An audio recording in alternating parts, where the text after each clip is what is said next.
औरंगजेब अगर अपने क्षत्रपों को छोड़ देते तब तो आज भारत खंड खंड में बढ़ गया होता। यह अखंड भारत रहता कैसे? कोई महाराष्ट्र का राजा, कोई दरभंगा का राजा, कोई बनारस का राजा, कोई कलकत्ता का राजा, सारे राजाओं को इकट्ठा करके ना औरंगजेब ने अखंड भारत बनाया। तू तो गया बेटे। औरंगजेब इतने महान शासक थे कि वो अपने वंश को ऐसा कर गए कि उनके बाद जितने लल्लू लाल बैठे कुर्सी पर, क्या उनको सबने लतियाया? क्या नचनिया उनको नहीं मारती थी? मैं बताऊं इतिहास।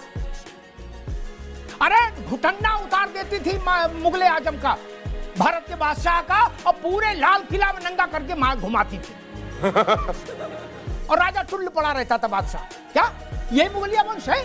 वो हर दिन एक नई वेश्या को बुलाते थे और उससे और उसके ग्राहकों के बीच की जो कहानी है वो सुन के आनंदित हुआ करते थे, अफीम का पान खाते थे। बोलो सियावर रामचंद्र की जय।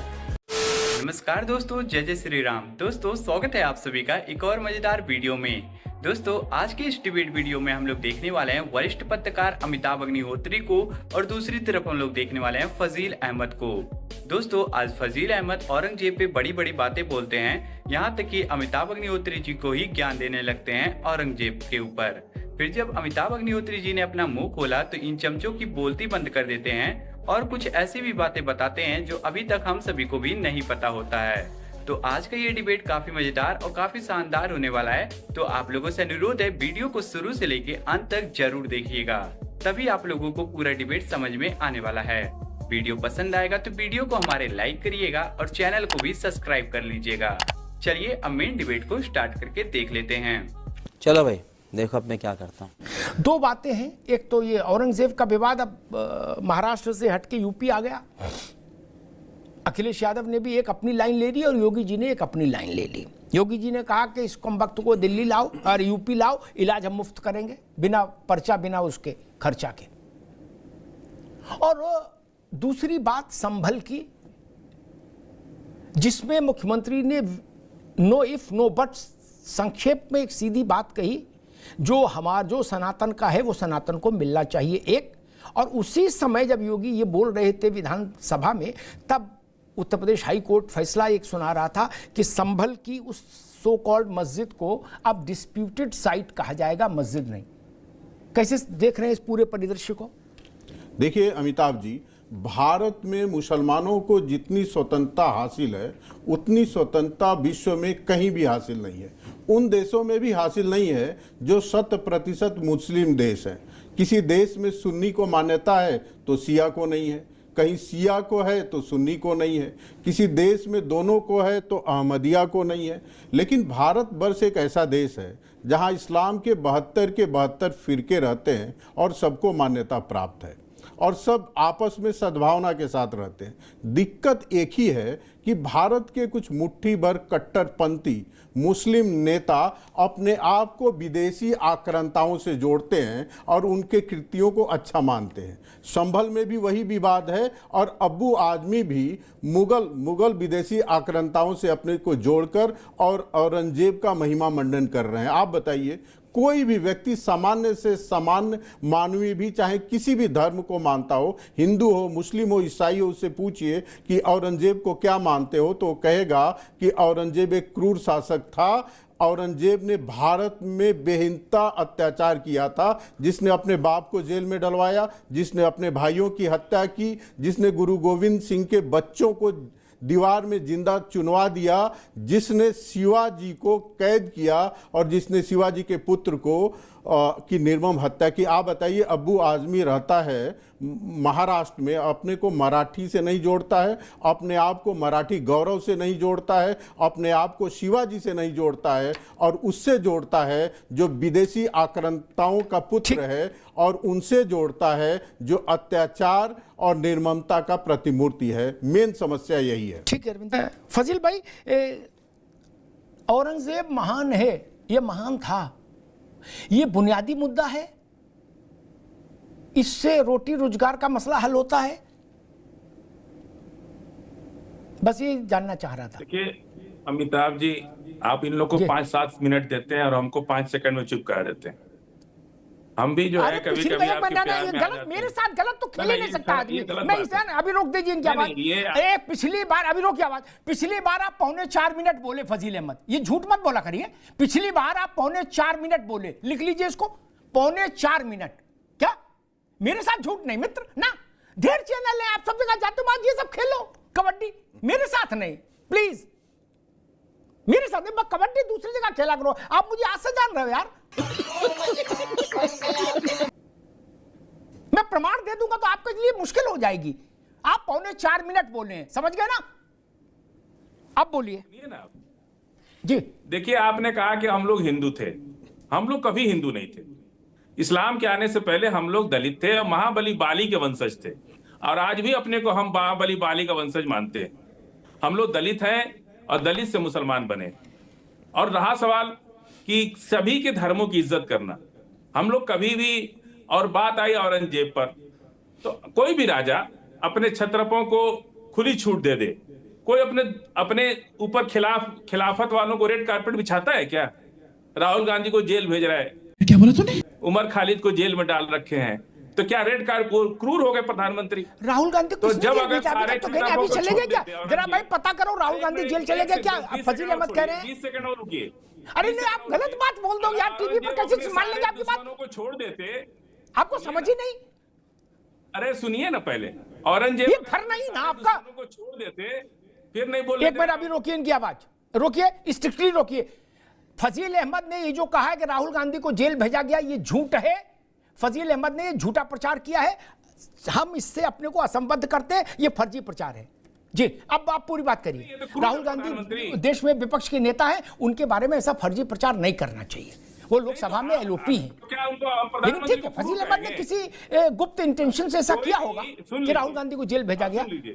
जी, नहीं हम तो सुन ही रहे हैं बाबू। अपने क्षत्रपों को छोड़ देते, सुन लीजिए, अपने औरंगजेब अगर अपने क्षत्रपों को छोड़ देते, तब तो आज भारत खंड खंड में बढ़ गया होता। यह खंड भारत रहता कैसे?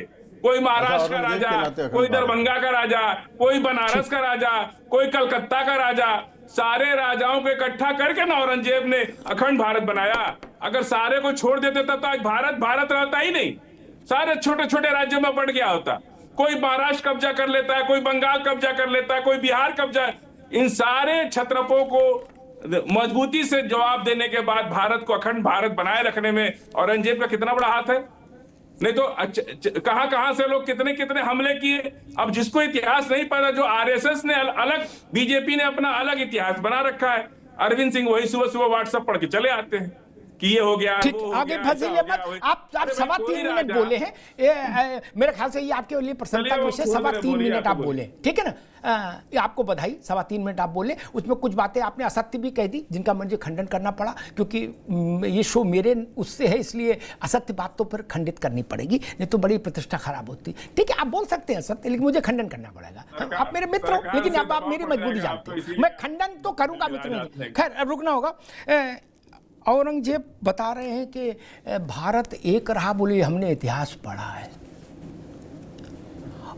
औरंगजेब इतने महान शासक थे कि वो अपने वंश को ऐसा कर गए कि उनके बाद जितने लल्लू लाल बैठे कुर्सी पर, क्या उनको सबने लत्याया क्या? और वो पैसा देते थे, अपनी इज्जत आबरू सुरक्षित रहे, टोप कलगी में वो बिल्ला लगा रहे कि हम मुगले आजम हैं, इसके लिए। रंगीले शाह रंगीले और मोहम्मद शाह छबीले।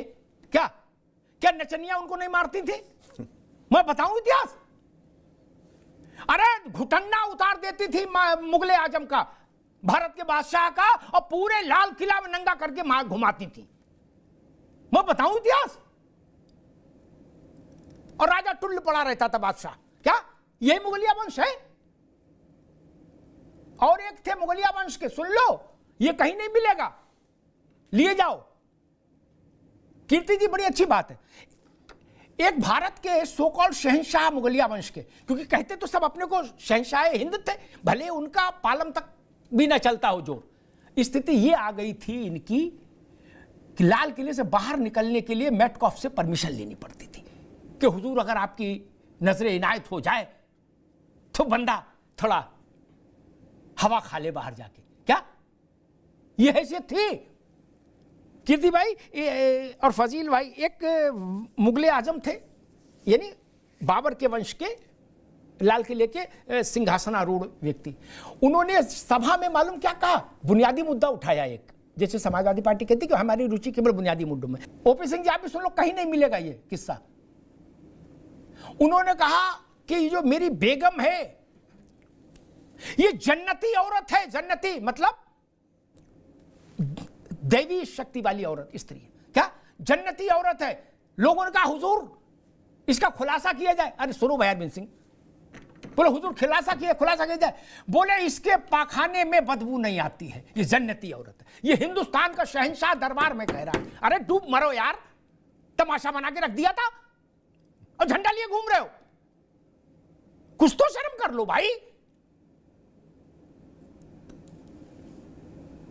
पेटीकोट और पजामिया पहन के नाचने वाले सिंहासन पर बैठ गए और उन्हीं की आंखों में गरम सलाई भोंक दी आके खिलजी ने। क्या? और साथ में जवान लड़कियां भी उनकी ले गया। जो लोग बता रहे हैं कि मराठाओं ने क्या किया, पेशवाओं ने क्या किया, मराठा देख लेते थे तो मुगल बादशाह को दस्त हो जाता था। वो स्थिति रही है इस दिल्ली में। कैसी बात कर रहे हो यार? औरंगजेब के बाद मुझे एक राजा बता दो बादशाह मुगल वंश का जिसने भारत में कुछ किया हो।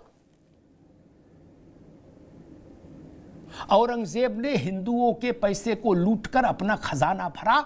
औरंगजेब ने जजिया कर लगाया, जो भारत के माथे पर अब तक का सबसे बड़ा कलंक है। बात तो सही है। हिंदू तीर्थ यात्राओं पर कर लगाया।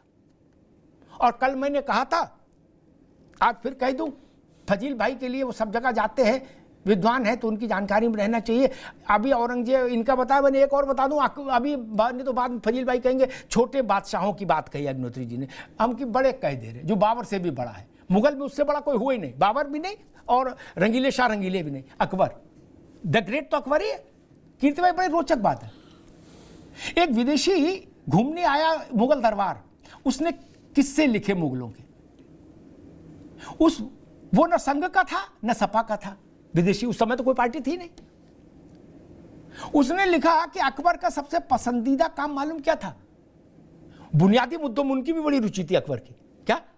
वो हर दिन एक नई वेश्या को बुलाते थे और उससे और उसके ग्राहकों के बीच की जो कहानी है वो सुन के आनंदित हुआ करते थे, अफीम का पान खाकर।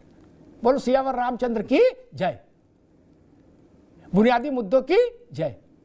इनको बता रहे हो ग्रेट, बोले ये भारत बनाए? नमस्ते, ये नहीं बनाए। खत्म, bye bye, tata, goodbye, गया।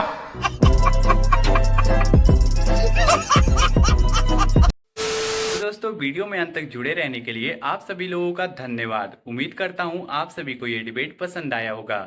वीडियो अगर आप लोगों को अच्छा लगा है तो वीडियो को हमारे लाइक कर दीजिए और ऐसी और भी वीडियो देखने के लिए आप लोग हमारे चैनल को सब्सक्राइब कर दीजिए, क्योंकि आप लोगों को इस चैनल पे ऐसी डिबेट वीडियो देखने को मिलती रहेगी।